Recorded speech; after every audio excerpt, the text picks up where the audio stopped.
আসন্ন ২০২৫ সালের হজ মৌসুম নিয়ে সৌদি আরবের হজ ও ওমরা বিষয়ক মন্ত্রণালয় নতুন একটি নির্দেশনা জারি করেছে। এবার হজযাত্রীদের সঙ্গে শিশুদের নেয়ার ওপর নিষেধাজ্ঞা দেয়া হয়েছে।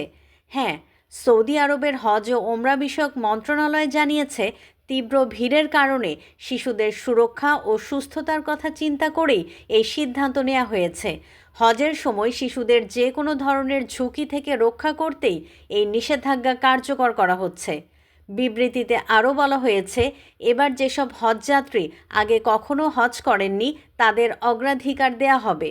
এছাড়া এবারও হজের নিবন্ধন করা যাবে নুসুক অ্যাপ এবং সৌদি আরবের সরকারি অনলাইন পোর্টালের মাধ্যমে। ইতোমধ্যে দেশটির নাগরিক ও বাসিন্দাদের জন্য নিবন্ধন কার্যক্রম চালু হয়েছে।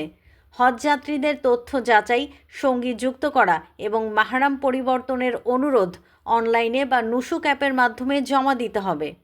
এখন পর্যন্ত এই ছিল বিস্তারিত খবর। আরও আপডেট পেতে চোখ রাখুন আমাদের চ্যানেলে।